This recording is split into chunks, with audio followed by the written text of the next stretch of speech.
estudantes! Bem-vindos a mais uma aula do Centro de Mídias, do nosso lindo componente curricular aí, Hábitos Sustentáveis. Eu sou a professora Fabiana e, como vocês sabem, ao meu lado, Gabriel, animadíssimo, está empolgadíssimo. Nossa, hoje estou empolgado. E aí, rapaziada, bom dia, boa tarde, boa noite. Vamos aí vamos tendo, né, mais uma aula de desenvolvimento aqui, nossa segunda aula de desenvolvimento, naquele assunto que vocês já estão ligados, hábitos sustentáveis.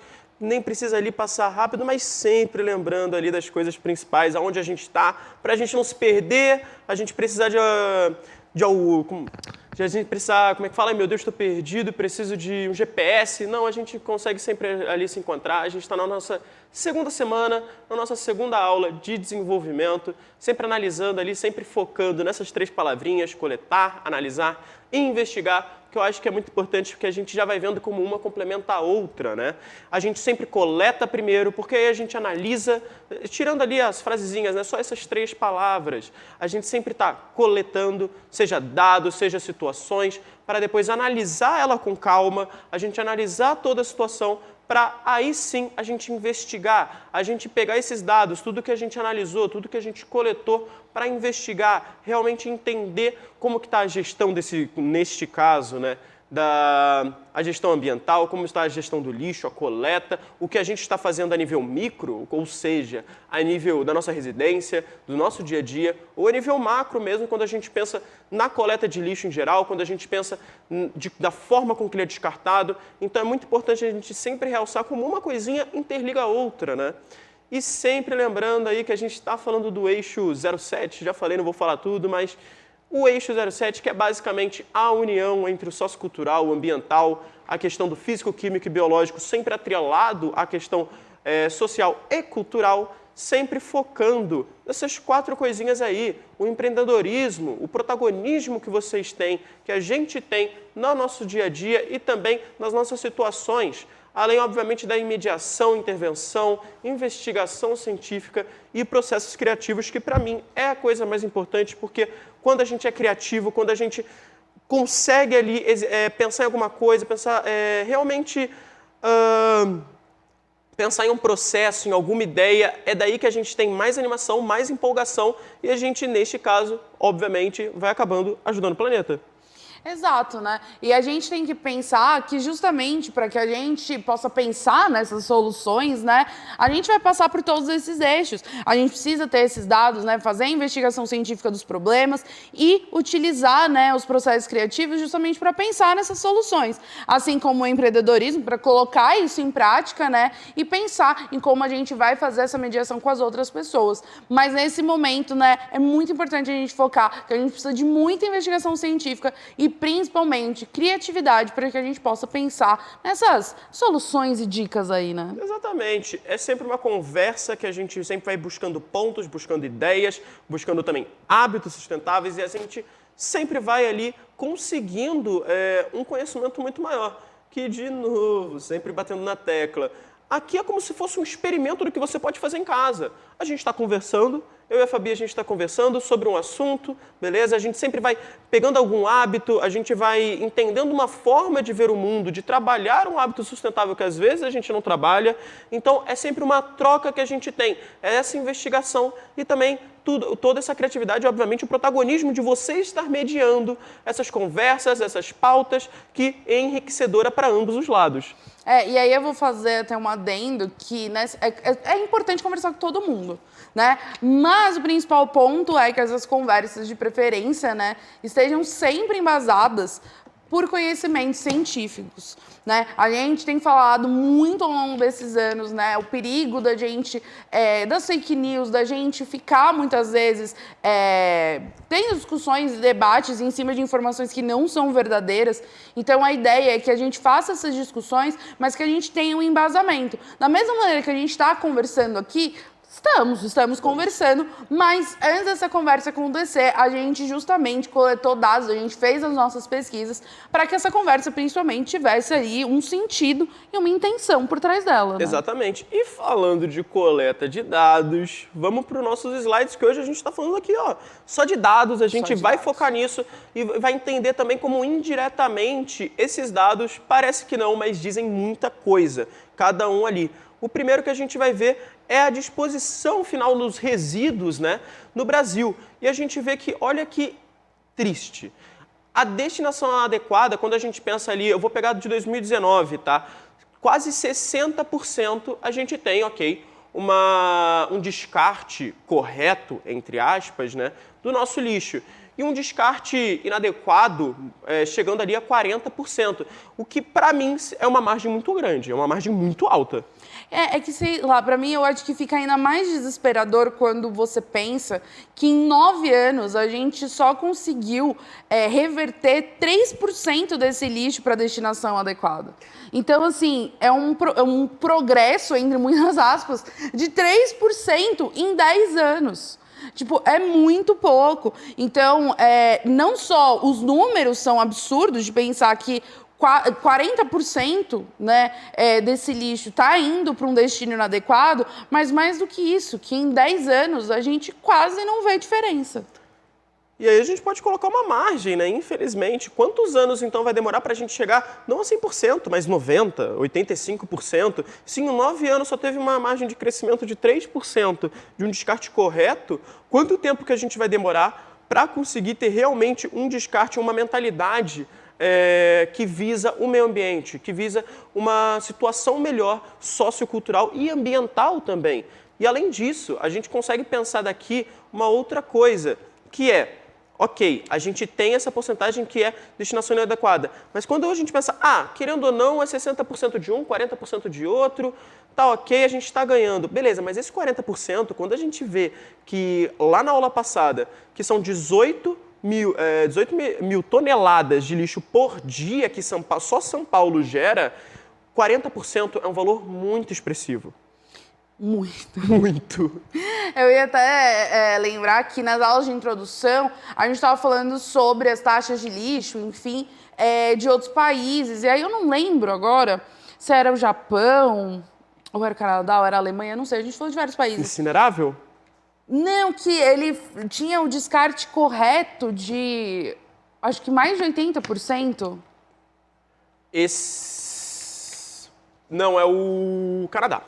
Então quer dizer assim, não está no 100%? Não tá. É claro, a meta é sempre 100%, né? De preferência 130%, Sim. 150%.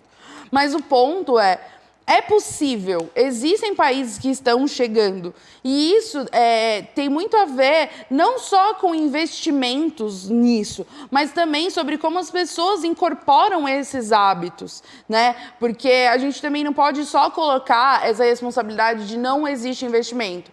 Mas o que também a gente pode fazer dentro do nosso microcosmo para que isso possa melhorar? É aquela questão da responsabilidade social, né? O que eu estou fazendo perante indivíduo na minha sociedade para eu viver numa melhor sociedade? A gente não basta só reclamar o dia inteiro que algo está acontecendo, que sempre que chove começa a alagar.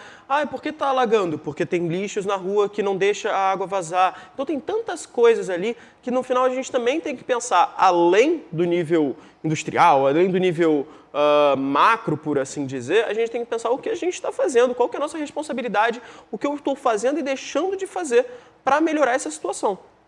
Exato. Então a ideia é que a gente analise esses dados para que a gente possa ter noção. E isso porque a gente está falando de só resíduos sólidos urbanos. Tá? Então isso é um recorte. Se a gente for pensar em lixo industrial, entre outras coisas, talvez a gente tenha dados ainda mais assustadores. A gente está falando aqui de resíduos sólidos, né?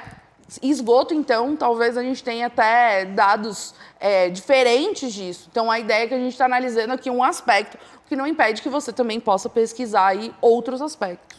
A gente pegou esse dado urbano para exatamente nos colocar na situação, né, Fabi? A gente é assustador os outros tipos de resíduos, industrial, mas quando a gente pensa aqui, a gente já consegue analisar a nossa situação. E lembra na aulinha passada que eu falei ali, dei um spoiler, falando que em média, então, a geração por ano seria por ali de 379, 380, chutei 400, depende ali, como a gente mesmo falou da temporada, a gente consegue ver esse expressivo agora no gráfico, olha só. A gente vê ali no segundo, pulei ali para o segundo, foi mal, mas a gente consegue ver que quase 380 quilos de lixo por pessoa é feito por ano. Então, olha só a situação. A gente tem exatamente expressivo aquele outro dado, de 1,2 por aí. Se a gente fizer o cálculo, dá exatamente isso, o que é uma grande tristeza. Eu vou pedir pra você voltar o slide, porque assim, a gente tá vendo que de 2010 a 2019, só 3% de todo o lixo foi revertido. Então, 60% do lixo, hoje, ele é... eu tô arredondando, tá? Mas vamos dizer, 60% do lixo hoje ele vai para a destinação correta. Pode colocar no outro. Só que a gente aumentou o nosso lixo em basicamente 13 milhões de toneladas por ano. Isso é absurdo, porque isso, na verdade, a gente começa a entrar num outro assunto que a gente vai ver mais para frente, mas que já é importante introduzir, que é a pegada ecológica, que é o quanto que a gente está consumindo perante ao espaço de terra que precisa consumir. Opa, como assim? Vamos dizer que você precisa do espaço de terra de 1 hectare, assim, ou seja, que aquele hectare tem os vegetais que você precisa, tudo que você consome ali. Mas o problema é que a gente consome tanto, que é aquela questão que eu até falei na aula passada. A gente consome mais do que existe no planeta. Então, é um valor desigual e a cada ano a gente está consumindo e consumindo mais. Isso está expressivo agora no gráfico. 13 milhões. Putz, é uma margem tão grande por apenas 9 anos. E quando a gente compara exatamente o gráfico passado, que a melhora do descarte foi de 3%, só que o aumento foi de 13%, fica inviável. Não, é muito absurdo, porque querendo ou não, a gente está descartando mais lixo, vamos dizer, mais rapidamente do que a gente está conseguindo reverter esse processo de conseguir destinar esse lixo para o local correto. Então, além da gente pensar na quantidade de lixo absurda que a gente tem por habitante, então, ó, de 2010 a 2019, a gente aumentou aí 31,1 quilo de lixo por ano, por pessoa. Então, cada pessoa está consumindo 30 quilos a mais de lixo, além da gente ter esse aumento, quando você pega, assim, no geral, de mais ou menos ali 12 milhões de toneladas por ano a mais, sendo que, proporcionalmente a quanto a gente está conseguindo reverter, é muito discrepante. E é aquele assunto que a gente também volta para a questão da sociologia, né, da sociedade, que é consumir, a nossa mentalidade de sempre estar o quê? Consumindo, consumindo, nunca buscar, por exemplo, os 3 R's, né? Reduzir, reutilizar e reciclar, que infelizmente está começando a se falar e se difundir essa estratégia, esse método, essa forma de pensar agora. Mas é tão preocupante a gente pensar que só em 9 anos a gente começa a consumir tanto expressivamente, que aí a gente começa a entender também por que a gente está tendo esse papo agora. Porque em 9 anos a gente teve um aumento muito expressivo da quantidade que a gente gera de lixo por ano e a melhora não está sendo na mesma proporção. Exato. Então, a ideia é que, quando a gente fala das discussões serem embasadas, quando a gente fala da importância da gente analisar os dados, é isso. Né? É muito fácil a gente falar, por exemplo, que a gente está gerando 79 milhões de toneladas de lixo se a gente não tem noção dessa proporção. Ou, por exemplo, falar isso, mas a gente não tem noção de que 40% disso está sendo descartado de maneira incorreta. Então, o importante não é só analisar os dados, mas é comparar esses dados. Porque esses 79 milhões... Não estou dizendo que é um valor aceitável. Mas, assim, esses 79 milhões, se eles estivessem indo 95% para o destino correto, é muito lixo. Mas ainda está numa situação ok. Não, eu vou até ser otimista aqui. Posso até ser errado nessa palavra, mas estaria ótimo. Porque quando a gente pensar que 95% do nosso lixo, do que a gente produz de lixo, do que a gente gera, estaria indo para o descarte correto, a gente está dizendo não só que, ok, a gente está gerando lixo, beleza, mas quer dizer que a gente está cada vez mais diminuindo os impactos ambientais gerados por esse lixo. Quando a gente pensa em descarte correto, a gente pensa também num descarte controlado. A gente pensa num descarte que, além de tudo, é o que a gente já conversou, nessa seleta. Na seleta que poderia reciclar esse lixo, num controle muito melhor, no destino final muito melhor desse lixo. Porque quando a gente pensa, por exemplo, no destino incorreto, a gente está levando em consideração que vão ter problemas nos ciclos que a gente comentou, seja do nitrogênio, carbono, oxigênio, nos lençóis freáticos, por exemplo, com produtos químicos, com oxidação, com fermentação e isso impactando diretamente o ambiente, tanto ao nosso redor, quando eu digo a natureza em si, quanto nós mesmos. Sim, então, a gente pensar que também é importante a gente fazer esse comparativo, porque é isso, seria uma situação ótima, né? Podemos estar errados, mas nesse momento estamos aqui profetizando que seria uma coisa Seria muito ótima, bom, eu acho que seria muito bom. né? Com 95% desse lixo aí indo para reciclagem.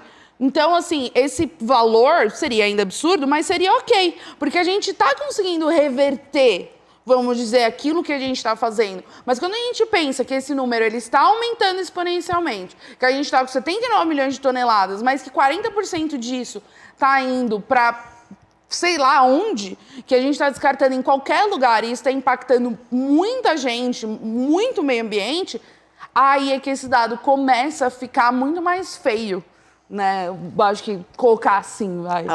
Para mim esses dois gráficos eles são muito preocupantes quando a gente conversa com eles dois juntos, exatamente porque a gente acabou de falar. Está aumentando muito a produção de lixo e a gente não consegue fazer o descarte correto. Então, por isso que a gente está batendo na tecla nesse componente, nessa unidade curricular. Que é exatamente o quê? Consumir menos, porque se a gente faz a nossa parte, porque olha só, beleza, a gente tem que pensar o que a gente pode fazer pela nossa parte e o que nesses gráficos mudaria a nossa parte. A nossa geração de lixo. A nossa geração de lixo, o que a gente produz ao longo do ano, ao longo do tempo. E, ao mesmo tempo, a gente tem que o quê? Trabalhar para buscar sempre mais um descarte correto.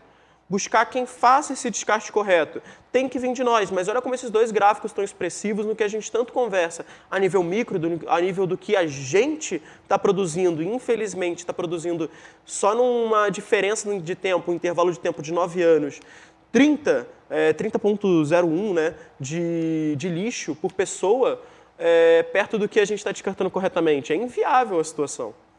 Então, é a gente pensar que a gente está aumentando o volume, né, de produção de lixo, mas a gente não está melhorando a captação desse lixo. Exatamente. E agora vamos para um dado aqui, ó, mais assustador. Desculpa ter falado isso rindo, né? Mas é um dado mais assustador rindo ainda. de desespero. Já virou um surto coletivo que está preocupante. Mas, bom, quando a gente analisa por região daqui do nosso querido Brasil, a gente, vamos pegar ali, né, obviamente, a região que a gente se encontra, que é a região sudeste. E, nossa, a gente consegue falar de muita coisa aqui.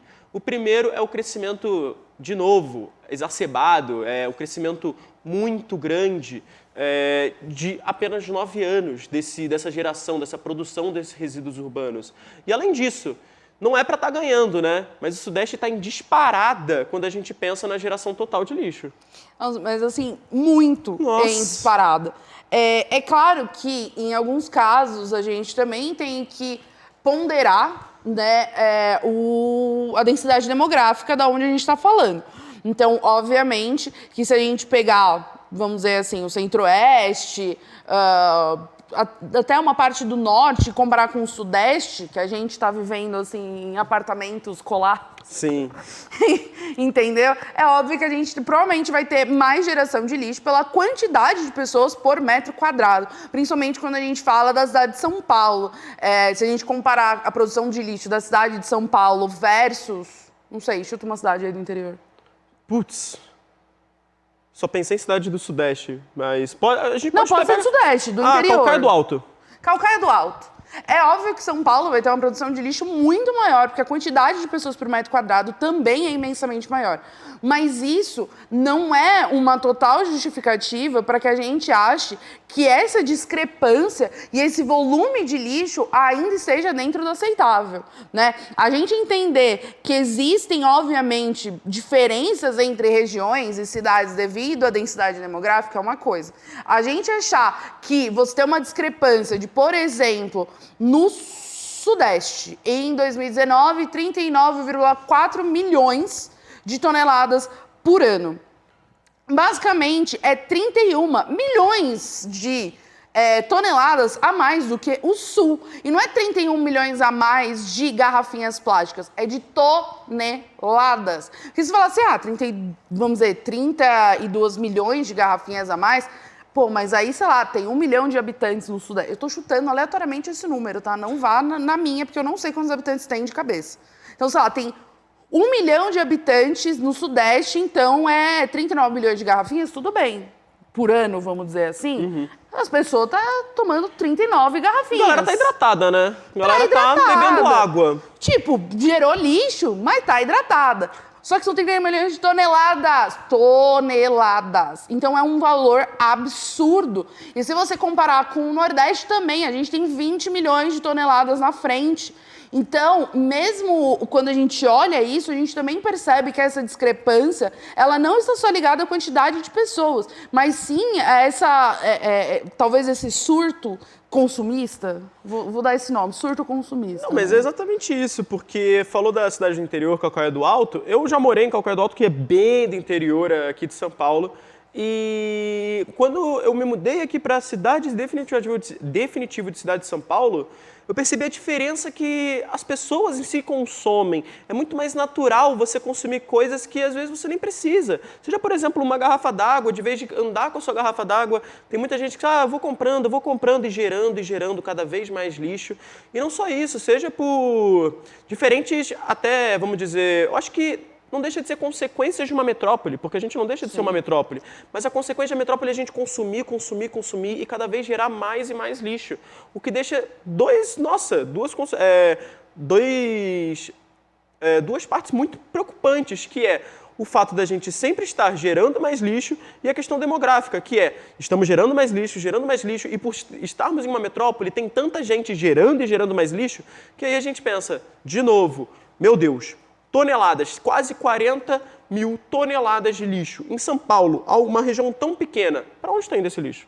Eu vou fazer aqui vou devagar levemente, porque assim, quando a Margaret Thatcher ela foi primeira-ministra da Inglaterra, houve uma greve do pessoal que tratava lixo. Só que essa greve não durou muito. E aí você vai falar assim, nossa, mas porque ela era uma alma boa? Porque, nossa, o universo conspirou? Não estou fazendo julgamento aqui de caráter e nada do tipo. Mas o principal ponto que fez com que essa greve durasse menos, né, do que, por exemplo, uma greve de outros tipos de trabalhadores, é porque o acúmulo de lixo que ficou em, tipo, uma semana que eles não recolheram lixo, as pessoas não conseguiam andar na rua. Tinham pilhas de lixo que pegavam a calçada inteira. E, assim, não precisa pegar a minha palavra como garantia. Pesquisa depois a greve que ocorreu no governo da Margaret Thatcher e vocês vão ver a quantidade de lixo que tinha na rua. Eu estou falando da Margaret Thatcher, mas poderia ter sido com qualquer outro governante. A questão não é a pessoa, né? É que aí fica uma referência para ficar mais fácil de procurar. Mas se isso acontecesse no Brasil hoje, ou há, sei lá, 5 anos atrás, se a gente tivesse hoje uma greve das pessoas que cuidam do nosso lixo, pode ter certeza absoluta, a gente estaria nadando em lixo em uma semana. Não, faz algo mais legal, Fabi. Faz você mesmo esse experimento. Não jogue lixo por uma semana, para você ver o que vai acontecer, o quanto que você vai empilhar de lixo. É claro que é uma brincadeira, não faça isso.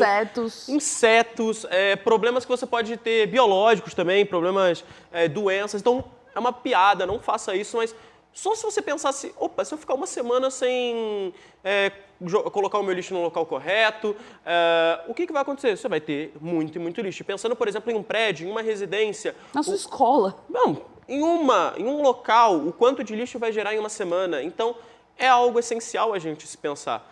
E indo agora para um outro gráfico aqui, para a gente analisar uma coisa que eu acho muito preocupante, de novo, como tudo que a gente está conversando, que é o quê? O Sul e o Sudeste ali, que já que você mesmo já falou, Fabi, dos dois, olha só, aqui a gente tem um gráfico com a porcentagem da iniciativa da coleta seletiva, né? E quando a gente pensa na coleta seletiva, a gente já vai pensando num descarte melhor, a gente já vai pensando em um resultado melhor de onde esse lixo está sendo depositado. E olha só, o Sudeste, ele está ali com quase 90% lá em 2019 com essa coleta seletiva, 89,7%. E o Sul com quase 91%. Eu vou falar aí 90% e 91% para arredondar.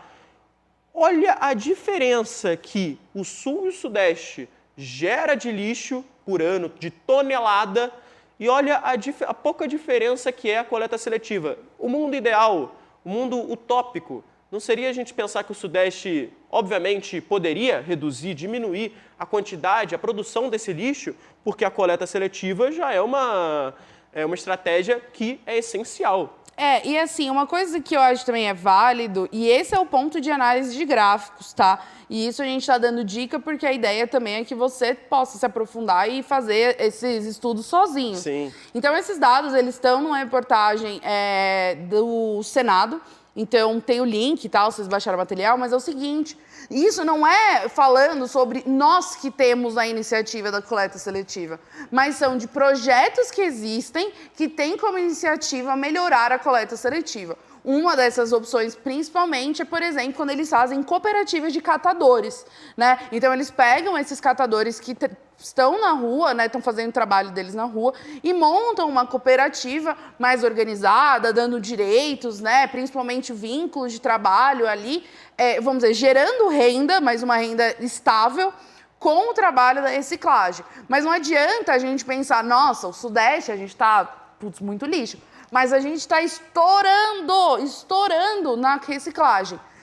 Tudo bem, podem ter, sei lá, 5 centros de reciclagem do lado de onde eu moro. Se eu não levar esse lixo para ser reciclado, se eu continuar jogando ele ser pego pelo caminhão de lixo que pega lixo comum, podem ter 200 centros de reciclagem, que não vai fazer diferença. E entenda, a questão não é a existência desse centro de reciclagem, é que se nós não levamos esse material para ser reciclado, meio que o trabalho dessas pessoas não vai ocorrer da maneira que ele deveria. E esse lixo que deveria estar sendo reciclado, porque tem lugares para ser reciclado, está indo para o lixo comum e consequentemente, está indo, sei lá, para um lixão a céu aberto, para um aterro, o que seja. E às vezes é só o fato, né, o ato de uma pessoa, um grupo de pessoas ali do bairro, de uma região, de uma comunidade, pensar nisso e pensar, putz, eu posso fazer um projeto de coleta das residências, porque realmente, às vezes você pode alegar, eu não tenho tempo para isso, eu não consigo levar toda semana no posto para essa coleta seletiva. Beleza, mas às vezes o protagonismo, realmente você pegar esse conhecimento e conseguir colocar ele em prática também, em sua região, vai melhorar muito, porque é de novo aquela tecla, informar outras pessoas para essas pessoas informarem outras e outras pessoas. E às vezes o protagonismo está inserido, fazer essa coleta que, mais uma vez, até seria uma geração de emprego, seria uma geração de renda, porque, querendo ou não, você está fazendo um trabalho para a sociedade e um trabalho muito digno, que é obviamente focado em melhorar o planeta. E se a gente tem tantas pessoas que fazem esse trabalho de maneira informal, que obviamente não é o ideal, por que não, né? Se isso também é algo tão importante, além de você estar tendo ali, e é isso que a gente falou do socioambiental, além de você estar dando oportunidades para essas pessoas, a gente está tendo uma ação social, né, de poder dar uma estabilidade melhor para essas pessoas, para alocar essas pessoas no mercado de trabalho mais seguro, enfim, a gente tem aí várias possibilidades do que pode ser feito em relação a esses catadores. A gente também está agindo de maneira ambiental. Então, quando a gente fala que, quando a gente está falando sobre lixo, a gente está falando sobre sustentabilidade, a gente não está falando sobre o ambiente, mas a gente está falando sobre o social também, é isso. Porque um não exclui o outro, né? Ao contrário, eles andam de mãos juntas. Porque se você não tiver um ambiente que possa te receber, você também não teria como estar aqui. Não, exatamente. Então é sempre a gente sempre estar pensando, voltando nesse assunto, nesse conhecimento, que ok, o que eu estou fazendo a nível unidade, a nível indivíduo, espécime, mas também o que eu estou fazendo na minha sociedade. Às vezes é uma conversa, alguém já tem essa ideia, na sua residência mesmo, no seu bairro. Então, são tantas coisas que a gente pode conversar para diminuir esses dados, para que em 9 anos a gente não cresça apenas 3% deste descarte correto, ou que a gente não tenha esses números tão expressivos dos resíduos urbanos, né, que a gente gera de tonelada por ano. Só tem que fazer uma coisa, a gente tem que começar por nós mesmos, a gente tem que começar a mudar. Mas, bem, isso e uns outros assuntos a gente vai ver também mais sobre essa parte de descarte e tudo mais na próxima aula. Não esqueçam de recomendar não. Avaliar a aula e a gente se vê aqui na próxima, né, Fabi? Exatamente. Então, até a próxima aula.